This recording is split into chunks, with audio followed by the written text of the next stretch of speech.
की वुसअत का पता चलता है तो इंसान को फिर इंटेलेक्चुअल ह्यूमिलिटी होती है। इंसान अक़ली तौर पे बहुत हलीम होता है कि ओहो मुझे तो कुछ भी नहीं पता, ये तो दुनिया मेरे उस सोच और मेरी फ़िक्र और मेरे अंदाज़ों से कहीं बहुत बड़ी है। तो वो जो ट्रैवल आपको आपके अंदर मेरे अंदर वो इंटेलेक्चुअल ह्यूमिलिटी पैदा करता है।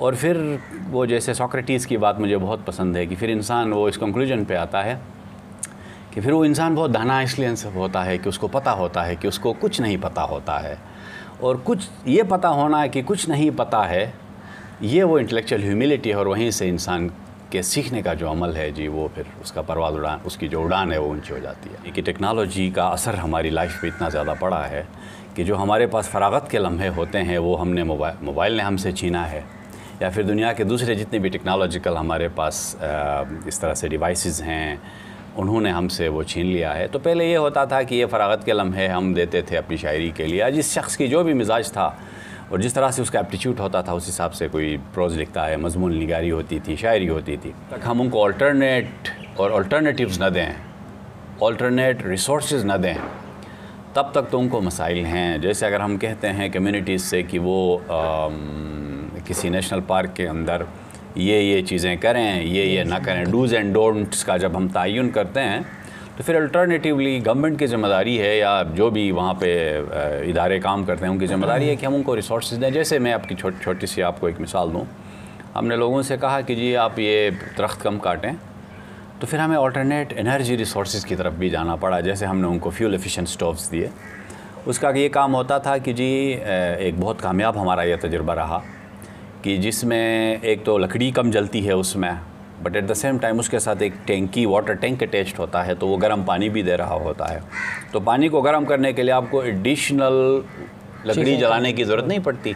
उसी कुकिंग के दौरान या जब आप अपने लिए हीटिंग के लिए जला रहे होते हैं आग, पानी गर्म हो जाता है। तो इस तरह से कई स्टोरीज़ हैं जो आप फील्ड में जाते हैं तो वो आपको फिर हैंड्स ऑन एंड प्रैक्टिकल आपको नॉलेज मिलता रहता है। ट्रैवलिंग देखें बेसिकली सफ़र जो है ना जी, वो कहा गया है जैसे अगर आप रिलीजियस पॉइंट ऑफ व्यू से भी जाएं तो उधर कहा गया है कि जी देखो के ऊपर है ना, फ़िक्र करो, तदब्बुर के ऊपर स्ट्रेस किया गया है। तो ये जो फ़िक्र है, कंटेम्पलेशन है, देखना है, ऑब्जर्वेशन है, तो ये बेसिकली इसके साथ सफ़र का जो एलिमेंट है वो बहुत इम्पॉर्टेंट है।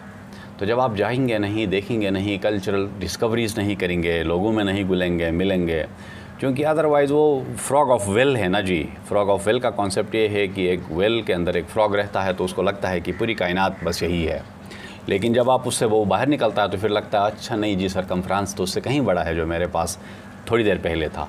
सो जैसे जैसे आप उससे बाहर जा रहे होते हैं तो आपको जो पता चलता है कि दुनिया तो बहुत वसी है। और जब दुनिया नेट को महफूज रख के आने वाले नस्लों को हम एक अच्छी बेहतर ज़मीन दे दें, बेहतर हम एक सिचुएशन के अंदर आज की सिचुएशन से कहीं बेहतर हम उनको ट्रांसफ़र कर दें जो भी रिसोर्सेज हैं। अच्छा जी, गिलगित बल्तिस्तान के अंदर अगर आप देखें तो आज के जो नस्ल है उसकी बड़ी ज़िम्मेदारियां हैं, और वो इस सेंस में हैं कि हमारे पास जो अवेलेबल नेचुरल रिसोर्सेज हैं जिस भी सूरत में हैं, खा वो जंगल की सूरत में, खा वो पहाड़ों की सूरत में, दरिया हैं, या वो फिर आपका फ्लोरा फाना जो भी बायोडाइवर्सिटी है, तो आज आने वाले नस्लों के लिए वो हमारे पास एक अमानत की सूरत में है, और हम इस अमानत को इससे कहीं बेहतर सूरत के अंदर हम आने वाली नस्लों को मुंतकिल कर दें। तो यही सस्टेनेबल डेवलपमेंट गोल का जो बॉटम लाइन है, जो फ़िलासफ़ी है, वो भी यही है। सिविल टूरिज़म की तरफ हमें जाने की ज़रूरत है। गिलगित बल्तिस्तान में हम होस्ट हैं तो हमारे पास बड़े टूरिस्ट आते हैं, गेस्ट आते हैं, तो हमें उसमें अपने रोल को समझने की ज़रूरत है और गिलगित बल्तिस्तान को हमें बचाने की ज़रूरत है। वो पाकिस्तान हमारा मदरलैंड है और गिलगित बल्तिस्तान जहाँ हम रहते हैं, हम उस खित्ते की हिफाजत हमारी ज़िम्मेदारी है।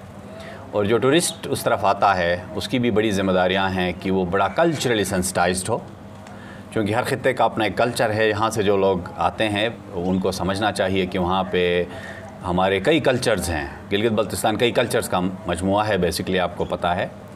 तो उसको समझना और कल्चरल सेंसिटिविटी बहुत इंपॉर्टेंट है। दुनिया के अंदर है, पाकिस्तान में निस्बतन थोड़ा कम है अनफॉर्चुनेटली। तो टूरिस्ट को समझने के बाद दूसरा वहाँ का माहौल है, उसको डिग्रेडेशन से बचाना भी टूरिस्ट की बहुत बड़ी जिम्मेदारी है कि वो वेस्ट एंड ट्रैश जो है अपने साथ, जो गंदगी है उसको ना फैलाए। और ख़ासकर जब प्रोटेक्टेड एरियाज़ में हमारे लोग जाते हैं, देवसाई में, central Karakoram national, even rural areas में, आई मीन ये अर्बन एरियाज़ में, सिटीज़ में, गिलगित हो, स्कर्दू हो, हुंजा हो या जो भी दूसरे, तो वहाँ पे हमारी ज़िम्मेदारी बनती है टूरिस्ट की कि जी वो एक बहुत रिस्पॉन्सिबल किरदार अदा करे।